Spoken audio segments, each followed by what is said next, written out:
Pronto, sejam bem-vindos aí à nossa segunda sessão síncrona, né? A primeira foi a abertura, e agora estamos abertos aí aos questionamentos, né? Então, vou deixar a palavra com a professora Mônica, da Federal da Paraíba, tá?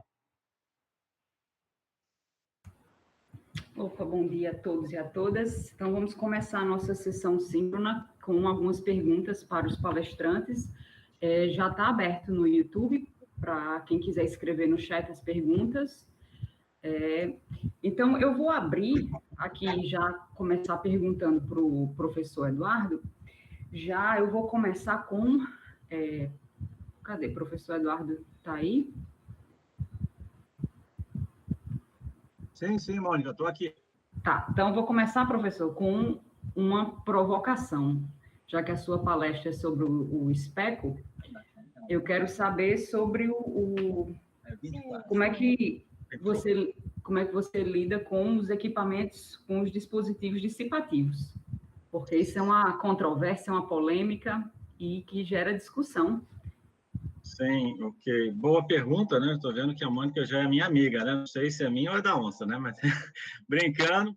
Mas o método SPECO realmente ele tem uma limitação de equipamentos dissipativos. Então, alguns equipamentos, principalmente condensadores, né, válvulas de expansão, eles são abordados, né, por algumas metodologias. Porém, o SPECO não faz esse tratamento. Então, o que ele faz? Ele vai, na verdade, ele iguala, né, os coeficientes específicos, né, e ele, em vez de sair com algum valor de custo ou de impacto ambiental, ele vai realocar aquela taxa de custo ou de impacto ambiental e atribui depois, então, ele vai retirar aquele custo e ele vai atribuir posteriormente algum outro equipamento antagônico. Por exemplo, o condensador, ele vai retirar calor de um ciclo Rankine. Então, ele vai carregar, né, realocar aquela taxa de custo ou de impacto ambiental nos equipamentos que vão aumentar a temperatura do vapor, não vão fornecer energia. Então, são todos os trocadores, economizadores, os aeradores, superaquecedores, né, dos equipamentos. Mas isso é uma das possibilidades. Outra possibilidade é realocar ele direto no produto final, por exemplo, se eu estou gerando potência elétrica, se eu estou gerando água gelada, né? Só tem que tomar um pouco de cuidado, por exemplo, às vezes a água gelada é um outro produto, e no sistema Rankine, um dos produtos seria só a potência elétrica, então eu vou realocar ele na potência elétrica, né? Tem que ir tateando, né? Por exemplo, às vezes você tem uma válvula de expansão, e aí ela aumenta a pressão. Então, um componente antagônico seria a bomba. Então, quando você realoca essa taxa, né, de custo de impacto ambiental na bomba e vai calcular o seu R, que seria a diferença relativa, né, entre o CP, né, o coeficiente médio do produto e do combustível, aí o seu R dá na ordem de 10, 20 mil, quer dizer, é uma coisa bem absurda, porque você realocou ele uma taxa de impacto muito grande, ou de custo muito grande na bomba, e aí começa a dar uns valores absurdos. E aí é melhor você retirar da bomba, que seria o antagônico, e colocar direto no produto, né? Seria, por exemplo, na potência elétrica. Aí ele faz mais sentido, né? A gente teve esses testes, né, num aluno, seria o Matheus e o Gabriel, né? E aí a gente verificou que tem que tomar um pouco de cuidado onde você vai realocar, né? Mas tem outras metodologias, né? Seria interessante, talvez, comparar com outras metodologias que abordam, né, os componentes dissipativos, né?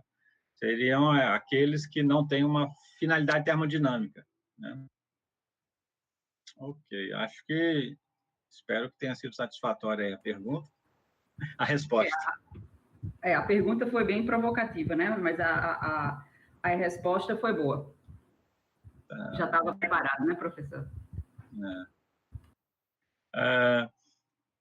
Eu não sei se eu consigo fazer alguma apresentação aqui. Rodrigo, talvez uma aplicação uma análise exergo ambiental, né? Sim, é uma boa, né?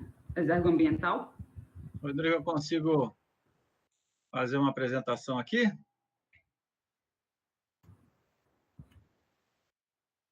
Vê se está conseguindo?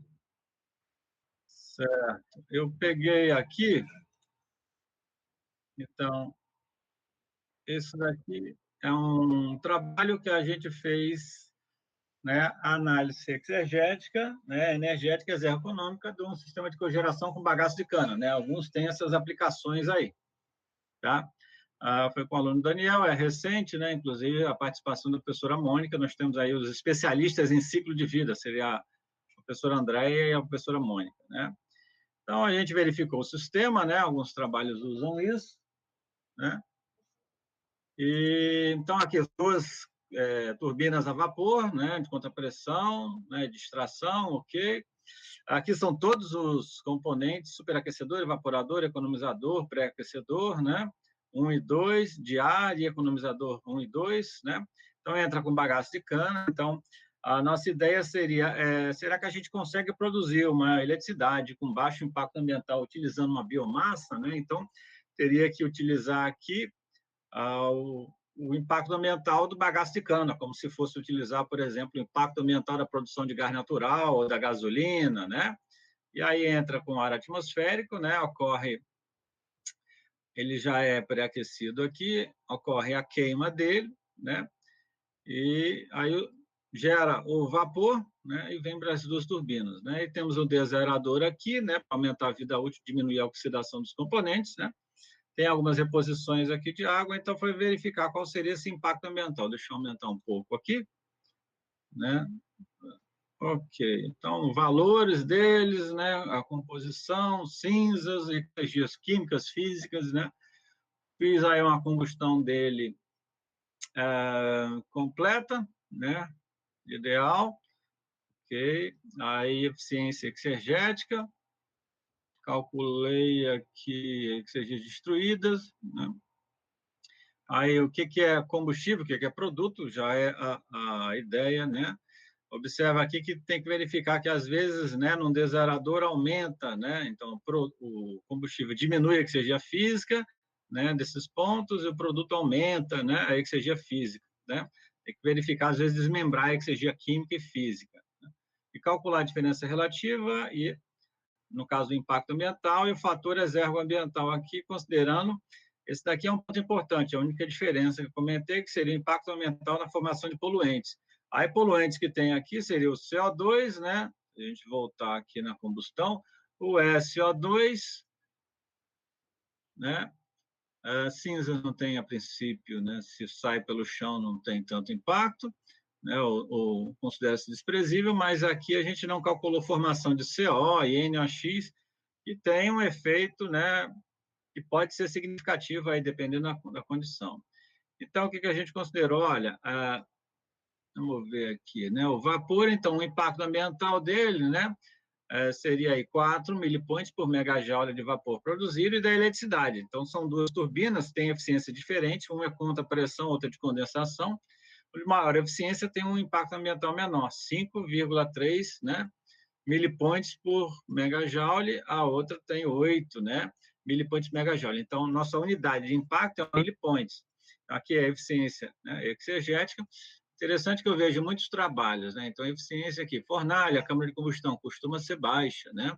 Então, é a própria característica dessas câmaras de combustão, da fornalha, é destruir a exergia. Tá? Aqui temos a exergia destruída da fornalha, né? Okay, a porcentagem dela.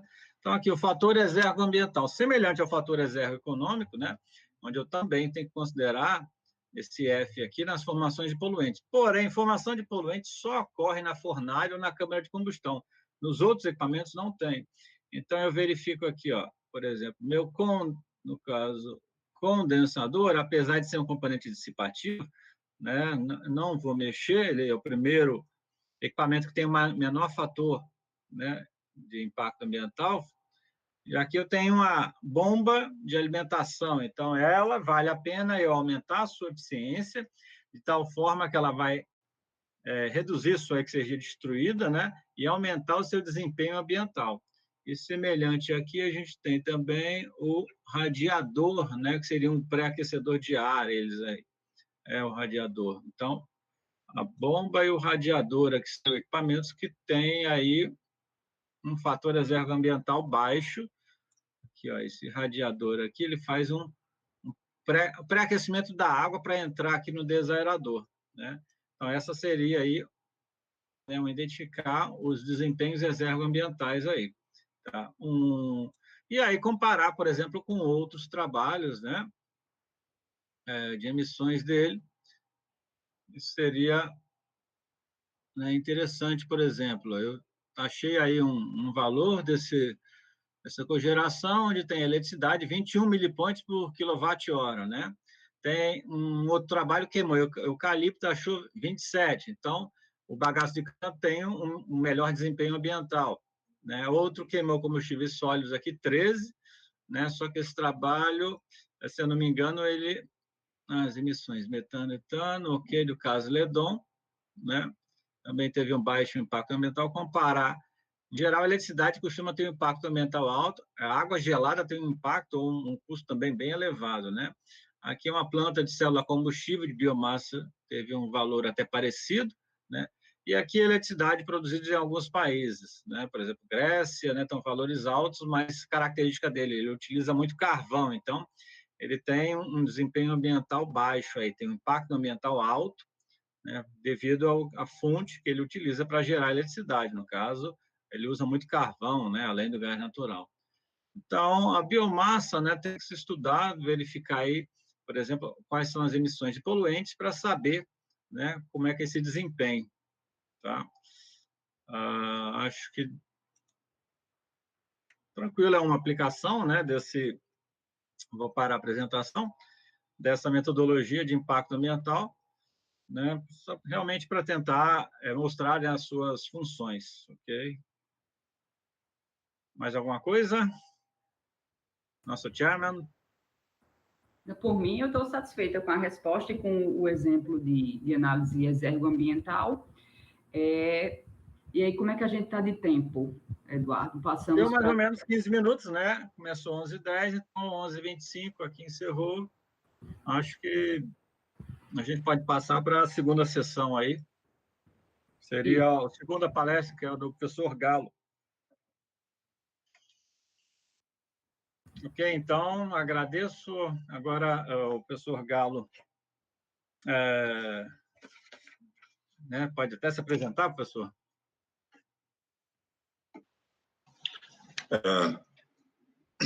Meu nome é Valdir Galo, sou professor na Faculdade de Engenharia Mecânica da Unicamp desde 1981, ou seja, eu vou fazer quase 40 anos aí de cadeira, e tenho trabalhado com termodinâmica de maneira geral, análise de segunda lei em particular, e máquinas térmicas também, alguma coisa, principalmente motores de combustão interna e ciclos de turbina a gás. Então, essa é a minha área de atuação usual, né? Sempre em cima da termodinâmica, sempre. Ok. O professor Galo, só para complementar, foi meu professor, então eu comecei a gostar bastante da termodinâmica e da segunda lei, né, com as aplicações dele. Eu achava bem interessante, né, como ele ministrava as aulas, a motivação dele. Então, isso é importante, porque os alunos, às vezes, se inspiram na gente, né? Eu gostei tanto que eu fui fazer pós-doutorado na parte de termodinâmica, né, na Alemanha, né? E realmente são coisas que me alegram bastante. Eu comecei a ter prazer em mexer com a termodinâmica, com a exergia. Né? Fico honrado pelo elogio. Muito obrigado. Eu já tinha comentado com o professor Ednildo, dizendo que o seu orientador é um cara muito bom. Ele me deixou animado para trabalhar, né, para ser professor. Às vezes eu fui professor até meio exigente demais, né? Alguns foram meus alunos, o Matheus, o João é meu aluno, ainda brinco com ele, diz que o João não é muito bom para acordar cedo, mas tem se dedicado bastante. Quanto à palestra da segunda lei, né, é interessante que a gente pode relacionar a irreversibilidade com a exergia destruída, né? Simplesmente o teorema de Gosto-Dalla, né? Ele foi um precessor, né? Ele antecedeu aí a exergia, né? Algumas aplicações dela, e se você calcular por ambas as metodologias, os resultados, né, são iguais, né? A não ser que tenha aí uma mudança da composição química, né? Eu percebo isso. O senhor fez um final, uns comentários sobre a entropia na vida, né? E o senhor consegue botar algumas aplicações na indústria e depois na entropia da vida, né? Tem gente que trabalha com as exergias no corpo humano, sistema respiratório, né? Tem pessoas que eu acho bastante aplicação, né? Até brinca, né? Doido para tudo, né?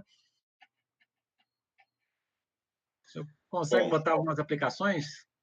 Eu vou fazer alguns comentários. Acho que, em primeiro lugar, quer dizer, a análise segunda lei permite que a gente faça, na verdade, duas abordagens por caminhos diferentes, né? Ou pelo conceito de geração de entropia, ou pelo conceito de exergia. No fim das contas, a informação é a mesma, né? A gente acaba tendo uma informação parecida. Eu costumo dizer o seguinte: quando a gente vai trabalhar com sistemas que envolvem vários equipamentos e tal, o conceito de exergia é bem melhor. É bem melhor porque ele permite definição de eficiências, permite fazer essa ponte com a economia, ponte com a questão ambiental que você acabou de falar para nós a respeito, né? Então, o conceito de exergia eu acho que é mais interessante. Agora, eu sempre faço o seguinte: para calcular exergia, você precisa calcular entropia. Então, na verdade, você tem na mão, depois que você tem entropia na mão, você pode usar ou exergia ou geração de entropia. Eu costumo falar para os alunos: calcula pelos dois jeitos. Principalmente se o cara estiver trabalhando com um programinha de computador, calcula pelos dois jeitos, que tem que bater. A destruição de exergia ou a irreversibilidade, né, pelo teorema de Bristol-Dolan, tem que bater. Se não bater, pode procurar que você tem algum erro na tua formulação, ou da geração de entropia, ou da exergia, ou do cálculo de propriedades. Algum gato tem escondido, que tem que bater. Então, é interessante até para checar se você não está cometendo nenhum equívoco, né? Bom, com relação àquela provocação que eu fiz no finzinho, né, é um pouco a visão, para combater a visão de que a segunda lei é uma coisa, assim, basicamente negativa, né? O universo caminha para o fim, né? Ele caminha... Até onde a gente saiba, né, até onde a gente sabe de cosmologia, a gente sabe muito pouco, na minha visão, realmente o universo caminha para o fim, mas isso não significa que a gente não perceba processos que caminham na direção inversa, né? Você pegar a história da Terra, por exemplo, né? A Terra, no começo, era uma bola de fogo, praticamente, e foi esfriando, e foi aparecendo isso, foi aparecendo aquilo, apareceu vida, né? A vida tem um processo evolutivo, ela caminha na direção de organismos mais complexos. Isso, em princípio, parece contradizer, né, a segunda lei da termodinâmica, mas é só uma falsa contradição. Porque, na verdade, assim, a morte térmica do universo e tal parte do princípio que o universo é um sistema isolado, né? Então, se for um sistema isolado mesmo, a gente não sabe direito disso, né? Ainda não, né? Se for um sistema isolado, realmente o universo caminha para uma morte térmica. Mas, quando a gente pega a vida, né, um ser vivo, ele não é um sistema isolado. Ele está o tempo todo trocando massa e energia com o meio. E, sob esse ponto de vista, então, ele consegue desenvolver, através de processos muito sofisticados, né? Quer dizer, a bioquímica é complicada para show, né? Então, por meio de processos muito, muito sofisticados, ele consegue, vamos dizer assim, nadar contra a corrente, né? Ele consegue aumentar a sua complexidade e não caminhar na luta aí contra a corrente, né? De caminhar na direção de ser um mecanismo complexo o tempo todo. Quer dizer, chega uma hora que as próprias variações de DNA e tal começam a danificar a formação de célula e, no fim das contas, todo ser vivo acaba morrendo de mais tempo ou menos tempo, acaba morrendo, né? Mas quando você pega seres vivos em geral, quer dizer, o indivíduo morre, né? Mas a espécie, enfim, a variedade de espécies que a gente tem continuam e se perpetuam, né? Para concluir, você me fez uma provocação, né? Se essa parte aí de termodinâmica longe do equilíbrio tem alguma aplicação industrial. Eu confesso para você que eu me interesso mais do ponto de vista filosófico do que como aplicação nesse ramo aí, até porque Eu acho que isso está meio cru ainda. Essa parte de termodinâmica fora do equilíbrio está muito cru. A gente vê que os modelos que foram desenvolvidos, e o professor Silvio de Oliveira tem feito isso, modelos de corpo humano e tal, eles têm um grau de simplificação bastante grande, que não pode ser diferente. Quer dizer, a complexidade da bioquímica é muito grande mesmo, né? Então, os modelos são sempre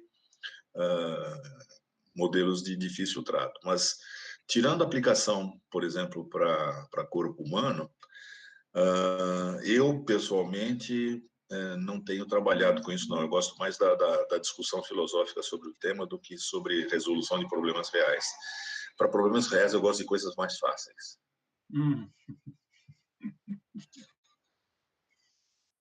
Ok. Eu tinha perguntado se alguma aplicação da segunda lei industrial, não necessariamente na parte de biológica, né? Ah, tá. Não, tá bom. Quer dizer, não, eu tenho vários. Eu tinha entendido que você estava falando aplicação dessa termodinâmica longe do equilíbrio, né? Não, dessa não. Das outras, sim. Como eu falei, não é só as coisas fáceis, né? Então, eu tenho trabalhado com análise segunda lei aplicada em motor de combustão interna, turbinas a gás, ciclos de turbinas a gás. Que mais? Tem um monte de coisa. Análise de sistemas como a parte de utilidades de uma central petroquímica, que, aliás, o professor Ednildo, da Bahia, da Federal da Bahia, que desenvolveu. Tem um aluno que está acabando um mestrado trabalhando com a central de utilidades da refinaria aqui de Paulínia, que é vizinho de Campinas. Então, tenho basicamente trabalhado nessa... Eu fiz um trabalho também sobre redução de emissões e aumento de eficiência em plataformas de petróleo. Isso aí foi um contrato aí desses ligado à indústria do petróleo com a BG, que agora hoje em dia virou Shell. Então, analisar a plataforma, os vários processos que ocorrem na plataforma. Aqueles navios flutuantes que processavam, né? Isso, FPSO, isso. FPSO, isso. Então, a gente tem aí vários trabalhos publicados em cima desse convênio com a BG também. E a minha ideia é sempre, toda vez que eu faço uma análise de qualquer coisa, a gente fala, vamos botar a segunda lei para ver que bicho que dá e que informação que ela traz a mais, né? E aí a gente tem, inclusive, o Alessandro, que fez a apresentação do trabalho, ele está mexendo com evaporação de gotas, etc., pensando em injeção direta de álcool em motores de combustão interna a pistão, né? E aí a gente acabou trazendo à baila, né, a ideia de fazer uma análise de segunda lei também. Certo, ok. Essa área realmente, quando a gente vai procurar os artigos e começa a ver várias aplicações, aí você vê que é uma ótima ferramenta que surgem muitas aplicações, depende da imaginação, né? Uma coisa é o conhecimento técnico, outra coisa é a imaginação. Já dizia Einstein, né? Eu prefiro a imaginação, né? Nela eu viajo, né? Tem bem interessante as aplicações, tanto da exergia de primeira lei. Eu gosto de dar um exemplo que nem todo mundo gostava da análise energética ou de segunda lei, mas eu peguei um projeto de um ciclo Rankine orgânico que era um trocador de calor, e aí eu calculava a exergia e ela dava, a exergia destruída ela dava negativa, né? Aí eu lembrei, o Galo sempre falou que tinha que ser positivo, a destruição de exergia, tem uma coisa errada. Aí você vai ver, vai olhar no trocador de calor, quando você faz na visão global, você não observa o que está acontecendo lá dentro. E tinha uma inversão da temperatura do fluido quente e do fluido frio. O fluido quente ficava com uma temperatura menor no fluido frio, geralmente é evaporador, batata, né? É muito frequente acontecer problema nos evaporadores. Aí eu falei, esse projeto não funciona, pode parar com isso e vai refazer ele. Ele abaixou demais a temperatura dos gases, quer dizer, achei uma primeira vez, né, me surpreendi que a análise exegética ou de segunda lei vai provar se você tem um projeto que funciona, porque é simples, se olhar a entropia gerada ou exergia destruída, né? Se der valores absurdos, né? Se derem negativo, pode parar e rever, alguma coisa está errada, né? Acho que tranquilo, né?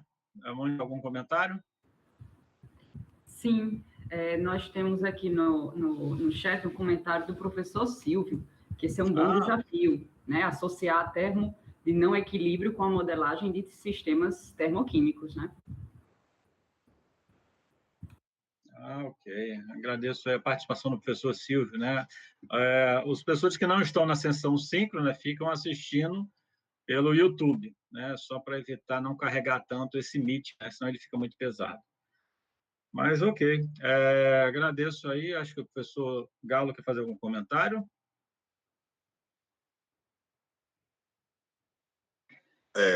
Não só agradecer o convite pela participação no SERES, e dizer que a gente tem vamos assim, vamos chamar isso de comunidade, né, dos exegéticos no Brasil, e é pequena, mas não é tão pequena assim não, quando a gente vai ver, por exemplo, a participação num congresso como o ECOS, que é o principal congresso da área de termodinâmica, na área de análise de segunda lei. A participação brasileira é sempre bastante significativa. Então, eu acho que a ideia é ir disseminando aí esse vírus, né, do cálculo de exergia, porque depois que as pessoas estão treinadas a conseguir calcular exergia, fazer balanço de exergia, aí fica maravilhado, né? Mas é difícil o salto entre você ensinar a segunda lei para um aluno, né, e o aluno ter condição de fazer uma análise exergética. Na hora que começa a falar em entropia, tem até um autor de um artigo que ele, brincando, né, ele defendia o uso da análise exergética para análise de sistemas. Ele falou, essa história de análise segunda lei, ficar falando em entropia é um conceito usado só para assustar os alunos em véspera de prova. E que normalmente costuma ser meio assim, por isso que, inclusive, eu fiz questão de falar na apresentação, de falar que a segunda lei, ela é uma lei muito fácil de entender. A gente tem dificuldade, na verdade, na hora de criar os mecanismos para sair calculando coisas, aí precisa do conceito de entropia mesmo, né? Mas o ponto de vista conceitual é muito simples de entender, ela é reversibilidade. Reversibilidade é um conceito muito fácil. Então, mais uma vez, agradeço o convite por participar do SERES. E se alguém tiver outros comentários, enfim, ou dúvidas, podem entrar em contato comigo aqui na Unicamp pelo meu e-mail. Muito obrigado. Certo. Obrigado, professor. Vamos passar agora na sequência a apresentação do trabalho número 10. Eu botei, geralmente eram ordens, né? Então, essa primeira ordem dos trabalhos, eu aloquei ele para análise exegética. Então, primeiro, as palestras de análise termodinâmica e exergia, e depois segunda lei e reversibilidade, para poder ter base, depois dessas palestras, do que foram desenvolvidas nas análises exegéticas, né? Então, o primeiro trabalho de exegética foi o trabalho 10, né, do docente Matheus, né? Matheus, se apresente, por favor. Bom dia a todos. Eu sou o Matheus Protásio, atualmente estou fazendo mestrado aqui na UFSC, na Engenharia Mecânica. A minha graduação eu fiz na UFRN, aí em Natal, onde eu tive a oportunidade de ser aluno do professor Eduardo. Primeiramente, eu gostaria de parabenizá-los pela organização do congresso, professora Mônica e professor Eduardo, e também pelas palestras, né, tanto do professor Galo quanto do professor Eduardo. Então, a gente trouxe para o congresso uma discussão sobre análises de ciclos de cogeração CCP, que trata da geração de potência e frio, né? A gente fez um trabalho, inicialmente seria um trabalho de segunda lei, mas fizemos uma curta análise exegética, vamos assim dizer, num volume de controle pré-definido, né? A gente vem pontuar que nós não analisamos componente a componente. Adotamos um volume de controle previamente definido, que contemplava o prime mover, né, o motor de combustão interna, e o trocador de calor, seja uma caldeira de recuperação, para o caso do chiller a vapor, ou um trocador de calor sensível, no caso do chiller a água quente. Ok, tá. A minha pergunta para o Matheus ia ser se o chiller de absorção dele era a água brometilite ou água amônia, né? mas eu acredito que, pelo que eu vi ali, você não entrou nos componentes do sistema de absorção. Estou correto, Matheus? Correto, professor. A nossa análise considerou, na realidade, dados de catálogo, né, onde o catálogo do fabricante descreve como, fazendo a tradução direta do inglês para português, como líquido absorvente. Então, a gente não tem essa informação, né, de qual líquido é utilizado no ciclo de absorção, ou provavelmente a mistura junto com a água. O que a gente utilizou foi, na realidade, o chiller, ele não é englobado nesse volume de controle que eu mencionei previamente, e a gente estava interessado, na realidade, em estudar a relação entre talvez até o próprio COP, a gente pode falar, mas qual é a capacidade de geração no Chile mediante a destruição de exergia, tanto no dispositivo onde acontece a combustão do gás natural, né, que utilizamos como combustível, e também nos trocadores de calor, né, onde a gente identificou, por exemplo, a oportunidade de que, utilizando água quente, que é um fluido com uma exergia específica menor, né, que tem uma temperatura menor, houve uma melhor eficiência, considerando esse volume de controle, haja vista que a gente teve a oportunidade de aproveitar o fluido do radiador, né, desculpe, o fluido das camisas, que devido a considerações de approach e pitch point, na caldeira de recuperação não seria possível, né? Uhum. Certo, eu observei, o sistema que você pegou o calor das camisas teve uma maior eficiência, você aproveitou melhor o calor gerado no seu motor de combustão interna, né? Ele só é gasolina, álcool, qual era o combustível do motor? A gente trouxe o gás natural, professor, inclusive nós fizemos uma análise do gás natural disponível pela própria concessionária local aqui de Santa Catarina, né, SC Gás, onde a gente fez um estudo da energia química do gás também. Perfeito. O seu trabalho está parecido com o trabalho do João Vitor, né, que está aí, só que a gente é um motor que está queimando gás natural também. Tem uma característica um pouquinho diferente, não tem oxigênio, né? Uma recomendação é, se você verificar se ele é água amônia, depende da temperatura. Se for brometo de lítio, ele vai ter temperatura até uns 4 graus, 5 graus, que ele consegue atingir. Se for mais baixo, teria que ser água amônia. E o brometo de lítio, às vezes não, a exergia no evaporador costuma dar negativa por causa da pressão da água é baixa, é abaixo da pressão atmosférica, costuma ser 1,8 quilopascais, né? Aí é com exergia negativa, né? Mas não é para se assustar, não. O João já está quebrando a cabeça nisso daí. E uma sugestão seria você, talvez, alterar a carga do motor, né, e verificar, por exemplo, a eficiência da camisa, o calor que está sendo trocado pela camisa, porque ele vai ter algumas alterações. Se conseguir dados, né? Acho que a maior dificuldade são os dados práticos. A Mônica tem algum comentário? Eu acho que ela deu uma saidinha. Não, estou aqui. Tranquilo. Então, aqui no chat não tem pergunta agora. Tá. Obrigado, Matheus. Tá, vamos passar para o próximo trabalho, que é o trabalho 12º. Né? Acho que é bom eu ficar olhando o título dele aqui, fica mais fácil. Né? O 12º é o do Matheus Protásio, foi análise energética e exegética do sistema de geração de potência e frio, utilizando motor de combustão interna e estilo de absorção. O próximo seria análise paramétrica através da segunda lei da termodinâmica, da injeção de gotas de etanol e evaporação no ambiente de temperatura variável. Né? É o Alessandro. Alessandro, por favor, se presente. Ok. Se quiser botar a câmera. Ok. Então, bom dia a todos. Meu nome é Alessandro Lima, sou estudante de doutorado da Unicamp, sou orientado do professor Galo, que está aqui conosco. Bem, eu me graduei na Universidade Federal da Bahia, em Salvador, onde eu conheci até o professor Ednildo, que justamente por causa dele eu me interessei justamente pela área de análise exegética, segunda lei, que eu acabei caminhando para fazer meu mestrado e agora doutorado com o professor Galo, na Unicamp. Meu trabalho agora, no momento, ele foca em relação à injeção direta de etanol em motor de combustão interna, né? Focado normalmente em motores automotivos. E, no caso, é um pouquinho diferente dos casos gerais, dos trabalhos que estão sendo apresentados aqui, que focam mais na análise macroscópica. No caso aqui, eu acabo focando um pouco mais no micro, né? Acabo indo um pouco mais no detalhe, no fenômeno em si, na questão da injeção e na evaporação de gotículas dentro do motor.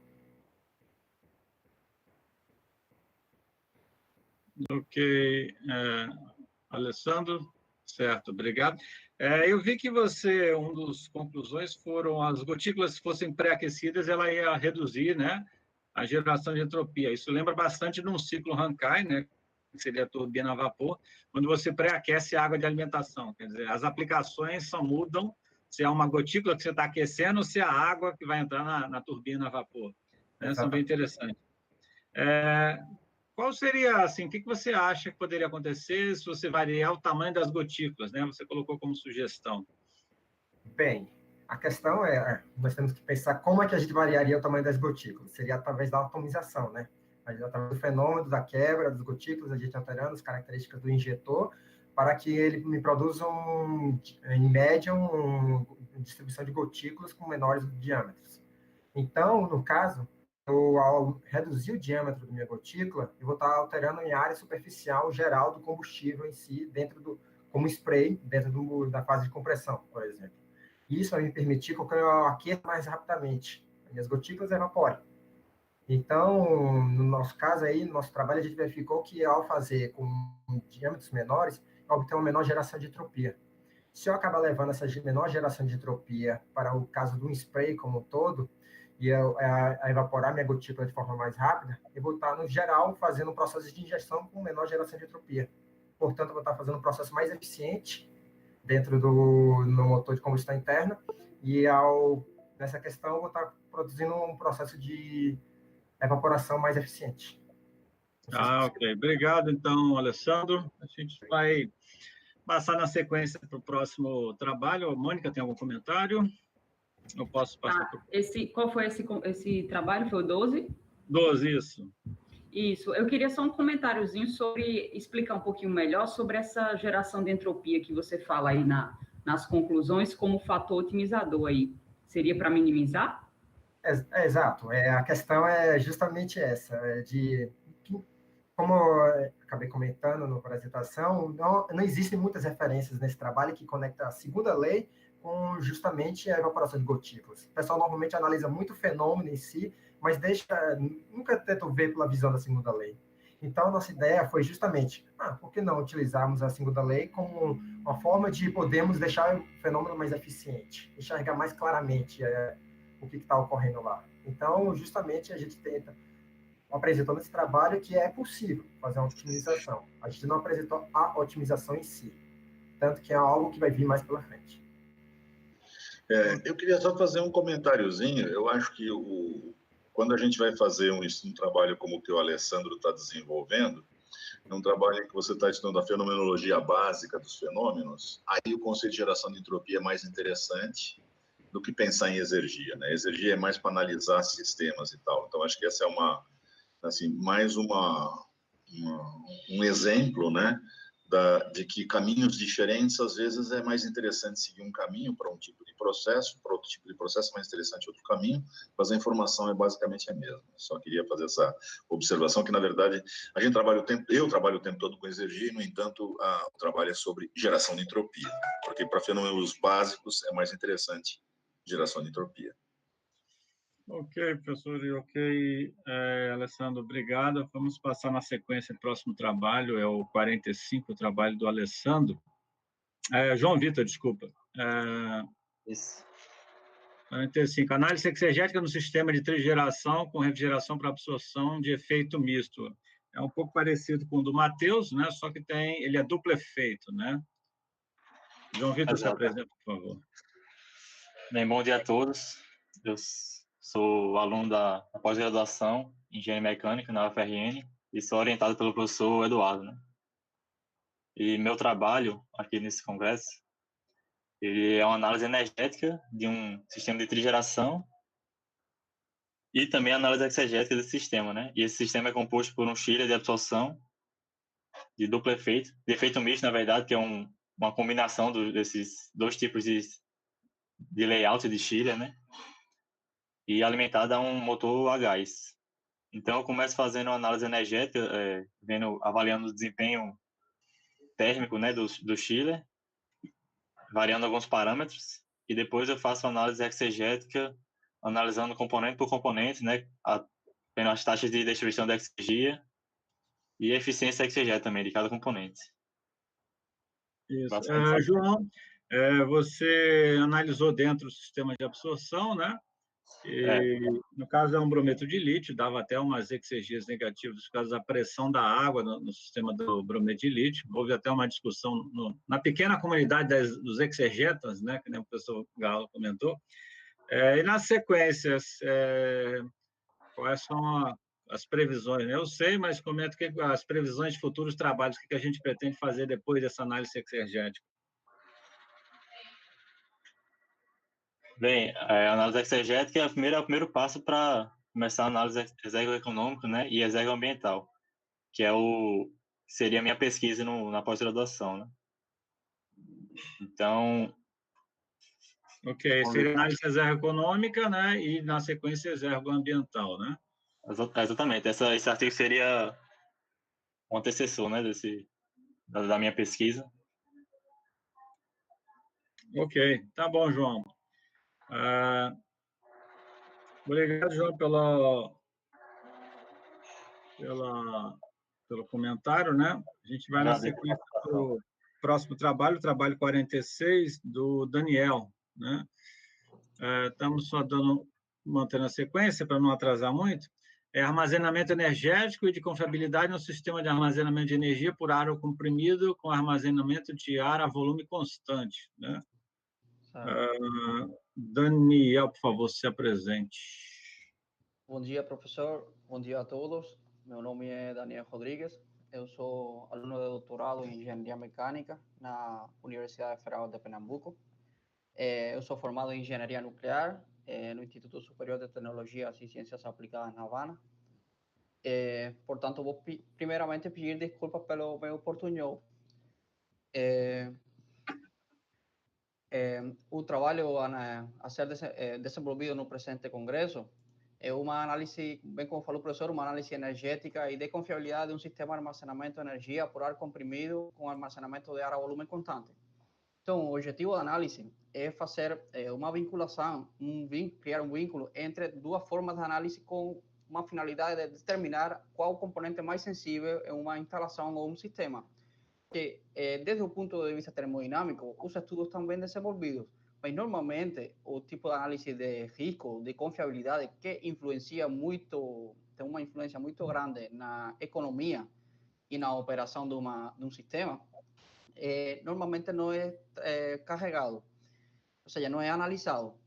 Então, o objetivo foi desenvolver, primeiramente, uma análise energética, que no futuro vai levar a uma análise exegética de um sistema CAES, e além disso, em paralelo, desenvolver uma análise de confiabilidade, mas com um método uma malha mais fina, porque até hoje em dia é muito usado metodologias de tipo qualitativa, ou no caso de tiver alguma disponibilidade de dados, são utilizadas metodologias quantitativas muito pesadas.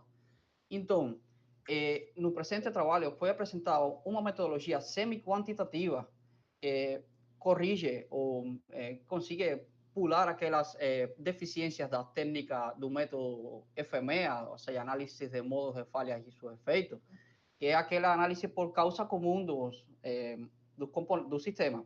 Então, esse problema foi corrigido na metodologia apresentada e, portanto, consegue-se chegar a um ponto de determinar quais são os componentes mais sensíveis. Desde o ponto de vista da análise energética e de confiabilidade, no final conseguiu-se observar que o compressor é um dos componentes mais sensíveis quando analisado desde ambos os pontos de vista. Mais ou menos isso foi o objetivo do trabalho. Ok, Daniel, agradeço aí os comentários. Então, o compressor de ar, apresenta o maior risco de falha, é isso? Exatamente, professor. E o que poderia, não sei se o análise de falha ela verifica, o que poderia ser evitado para tentar reduzir esse risco, né? Aquele termo quantitativo que você calculou, tinha uma equação. Tem alguma ideia? Exatamente. Os análises de confiabilidade ajudam muito, orientam a tomar decisão uma indústria. Então, se uma análise bem carregada de uma análise termodinâmica e de confiabilidade, podem ser sugeridas, criar algumas sugestões, tipo, por exemplo, alguma redundância ou alguma vigilância específica, ou, por exemplo, tratamento de manutenção de tipo preditiva, que é mais sensível para esse tipo de componente. Ou seja, orientaria de uma forma a economia disponível para a manutenção e a segurança de uma instalação, conseguiria orientar de uma melhor forma, ou seja, através de um princípio de Pareto, estabelecer quais são os componentes mais sensíveis, mais, desde um ponto de vista tanto termodinâmico quanto de confiabilidade. Ok, Daniel, obrigado. Algum comentário, a professora Mônica ou o professor Galo? Não, aqui no YouTube não tem nenhum. Tranquilo. Então, tá bom, Daniel, muito obrigado, né? Vamos na sequência para o próximo trabalho, que seria o 47. Realmente o tempo ficou um pouquinho apertado. O trabalho 47, análise exegética numa planta de cogeração de biomassa de uma indústria frigorífica, né? No caso, o João Damasceno, né? Por favor, agora é a sua vez. Está do lado do Matheus ali. Bom dia a todos. Meu nome é João Damasceno. Sou colega aqui do Matheus, do programa pós-graduação em Mecânica da USC. Sou orientado assim, pelo professor Essa. Então, no nosso trabalho, a gente enxergou a oportunidade de avaliar as leis da exergia, uma planta de coordenação, proposta no trabalho anterior aqui no laboratório, que visa atender demandas técnicas elétricas de uma indústria aqui do Oeste do Paraná. Um momentinho, João, eu acho que você está ligado no YouTube também. Aí ele dá uma interferência, vai ter que cancelar o YouTube aí. É um dos dois. Se você vê os dois, dá uma alteração. Fica à vontade, repete. Consegue me ouvir bem agora? Melhorou. Então, como eu estava dizendo, a gente chegou a essa possibilidade de avaliar com as leis da exergia, visto que nesse trabalho anterior, essa proposição, o Siqueira Neto, nosso colega, ele avaliou, ele propôs essa planta e avaliou apenas com a primeira lei. Então, a gente vem com a abordagem da segunda lei para poder enxergar os gargalos existentes em cada dispositivo. A gente analisou cada dispositivo e a planta como um todo.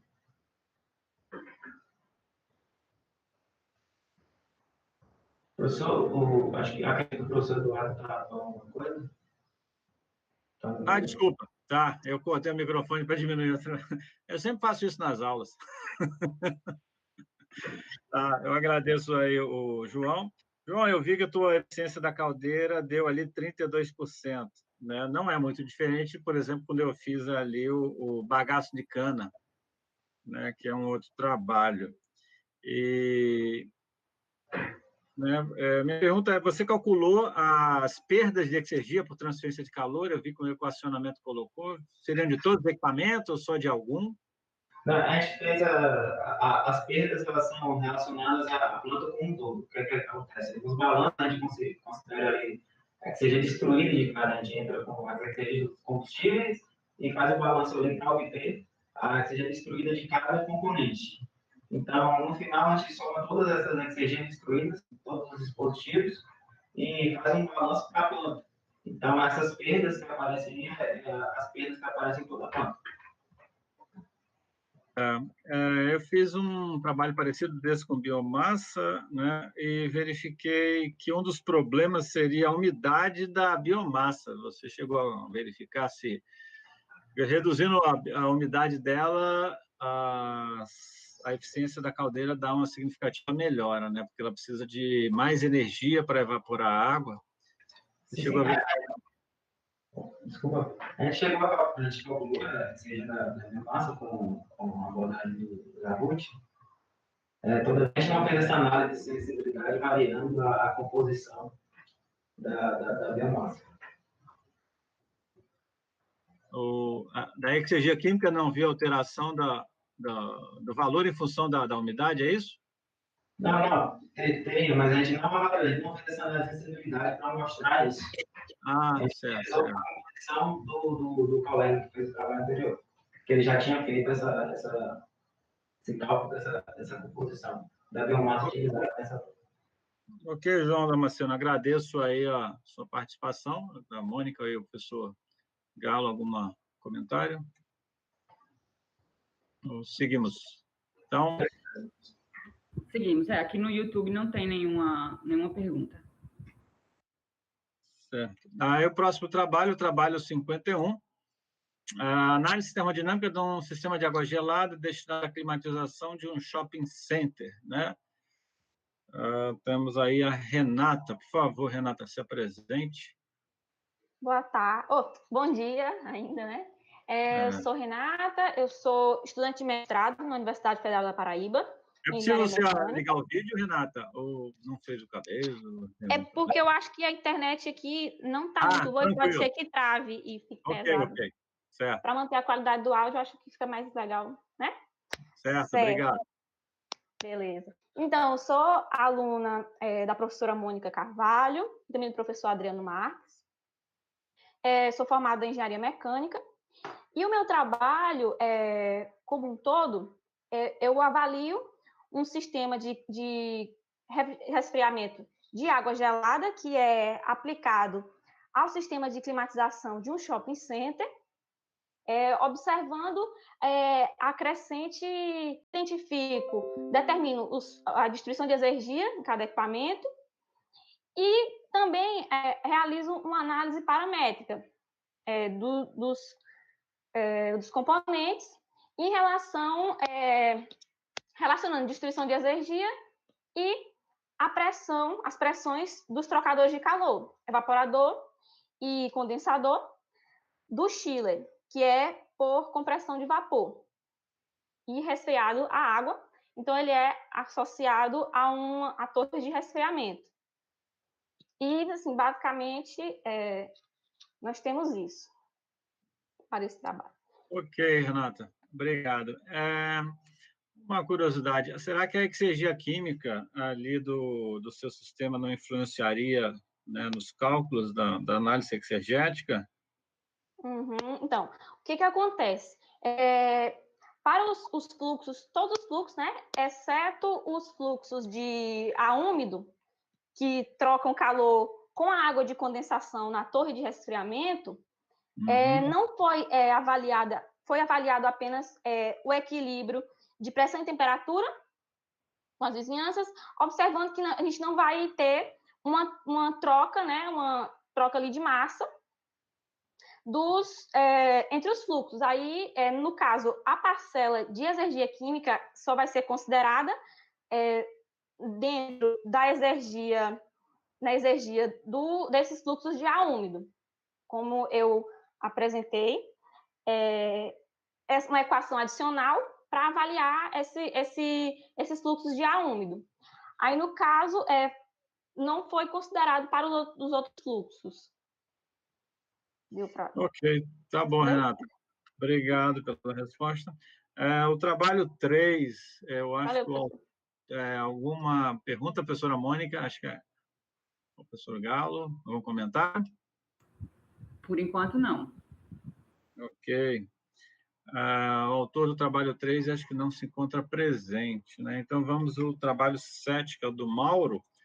O título do trabalho 7 é a avaliação da sensibilidade de esforço solicitante de acho que eu estou com um probleminha aqui, acho que é de um aerogerador horizontal, de uma turbina eólica de eixo horizontal, a variação da turbulência do vento. Mauro, por favor, se apresente. Oi, bom dia, pessoal.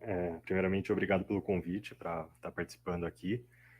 Eu sou Mauro, sou engenheiro mecânico, atualmente estou desenvolvendo minha tese de mestrado na USP, sob orientação do professor Demétrio Zacariades, e eu vim apresentar hoje esse trabalho, né, que trata do estudo dos esforços solicitantes numa turbina eólica, né, observando principalmente os pontos de ligação dos equipamentos principais, né, que são os pontos de união das pás com o cubo do rotor, da nacelle com o topo da torre e da torre com a fundação, né, e eu coloco esse aerogerador que eu estou analisando em diferentes condições de turbulência para entender como esses esforços variam conforme eu tenho diferentes intensidades de turbulência. Ok. Professora Mônica, algum comentário? Ô Mauro, explica um pouquinho sobre essa aplicabilidade aí, porque pelo que eu entendi, o objetivo aí seriam grandes turbinas. Na verdade, o estudo que eu fiz, né, foi dentro de um modelo específico de turbina de 5 megawatts, porque era o modelo que eu tinha disponível, né, porque eu precisava de informações, né, de detalhes construtivos sobre a máquina, e no caso a turbina que eu estou utilizando é um modelo disponibilizado pelo próprio NREL, né, que é o Departamento de Energias Renováveis dos Estados Unidos. Mas ele não está restrito só a turbinas de grande porte, né? O contexto que eu coloco é que conforme a indústria de aerogeradores vai se desenvolvendo, a gente vai tendo equipamentos cada vez maiores, né? E consequentemente os esforços solicitantes são maiores. E essa é a motivação que me leva a estudar esses esforços. Certo, entendi. Ok. E no final, você vai projetar essa escala da turbina, é isso? É uma possibilidade? Tem uma aplicação em projeto também, né, visando mais entender como que diferentes situações vão impactar no meu aerogerador, né? Por exemplo, eu conhecendo as características específicas do sítio onde eu vou instalar meu aerogerador, eu posso direcionar o projeto pensando que tais componentes vão ser mais solicitados em determinadas condições e outros já podem ser otimizados para eu aliviar a massa e ter um ganho nessa parte de dimensionamento. Certo, mas aí você também tem que considerar a fase, por exemplo, a escala, né? A velocidade na ponta da asa, que costuma ser um problema de turbulência, de ruído, né? Fazer uma adaptação verificando esses parâmetros, né? Isso. Tem todos esses modelos também. Ok, Mauro. Obrigado aí pela participação, né? E apresentação. E, professora Mônica, algum comentário? Ou professor? Não, aqui no YouTube está ok. Está tranquilo. Ok. Nosso último trabalho dessa sessão, então, é o método HCS, OCC, para rastreamento do ponto de máxima potência e sistemas de energia eólica, né? A apresentação do Everton Brasil da Silva. Por favor, se apresente, Everton. Olá, pessoal. Bom dia a todos. Sou Everton. Terminei minha graduação na UFCG, em Engenharia Elétrica. Estou concluindo o mestrado em Engenharia de Energias Renováveis na Universidade Federal da Paraíba. Eu, juntamente com Francisco e José Ramon, com a orientação do professor Alberto e co-orientador Darlan, desenvolvemos um trabalho com método de fonte de escalada, combinado com controle de ciclo único, para buscar rastrear o ponto de máxima potência em sistemas de energia eólica. Nesse trabalho, nós contamos com um conversor de fator de potência, representando essa parte da força do sistema, combinado com essa técnica controlada de OCC com fonte de escalada.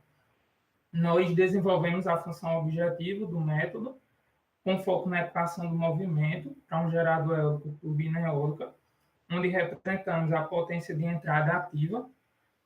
Com isso, ao analisarmos a simulação, a gente percebeu que a essência do método foi obedecida, como mostramos na apresentação do trabalho. Nós mostramos 6 pontos. Então, toda vez que a derivada da velocidade angular era 0, nós conseguimos rastrear esse ponto de máxima potência, muito próximo dele. E, com isso, nosso método ele não precisou de sensores mecânicos, até porque nossa aplicação foi através de simulações no PSCAD, nem de transformadas complexas, como Clark e Park. E é isso, nós tivemos um resultado satisfatório na medida do que nós propomos, justamente porque em todos os pontos onde a derivada era 0, nós conseguimos rastrear esse ponto de máxima potência. Em resumo... Ok. Everton, você usou qual software para fazer esse simulação? PSCAD. PSCAD. PSCAD, ok. E, por exemplo, nem todo mundo é da área de numérica, você poderia só tentar dar uma explicada que seria o HCS e o ACC? Acho que ajudaria aí. Sim, no caso são 2 técnicas. O HCS é uma técnica de MPPT pura, onde ela vai buscar o ponto de máxima potência No caso, o ponto de pico de uma curva, à medida que a gente oscila, né, os parâmetros, e a técnica de controle de ciclo único é uma técnica de chaveamento, né? Ela vai estar mais relacionada aos IGBTs, do conversor de fator de potência. Aí é uma combinação dessas duas técnicas, onde uma vai estar controlando a frequência do sistema e outra vai estar mais atrelada a buscar esse ponto de máxima potência. Perfeito. Professora Mônica, algum comentário? Opa, boa tarde já, né, Everton? Everton já está perto de defender, né, a dissertação, está nos rumos finais aí. Eu queria que você justificasse, porque tem outras técnicas, né, além dessas. Eu queria que você justificasse a escolha dessa, né? Sim, sim. Então, quando comparado com algumas outras técnicas, de MPPT mesmo, algumas técnicas, elas precisam de sensores mecânicos, por exemplo, então a gente precisaria ter dados mais específicos, sabe, outras precisariam de atualizações periódicas de parâmetros, como a técnica de controle de torque direto. Além do que essa técnica HCS, que é a fonte de escalada, ela permite uma alta resposta dinâmica, dependendo do passo que a gente use. E é isso. Certo, beleza. Obrigada, viu, Everton? Por nada. Tá. Então, ok, agradeço a participação de todos, né? E vamos retornar agora ao nosso outro encontro, que seria 15 para... 15 não. Ficando doido. Que era síncrono... Às 17h10, às 5h10, né? Nosso próximo encontro, nosso terceiro encontro, tá? No final do evento, eu vou acionar o SIG Eventos, que tem um sistema ali que vai mandar os certificados para todos aí, tá bom? Agradeço e até mais tarde. Vamos continuar assistindo os links, né, e participar, tá bom? Obrigado. Tchau, pessoal. Até mais tarde.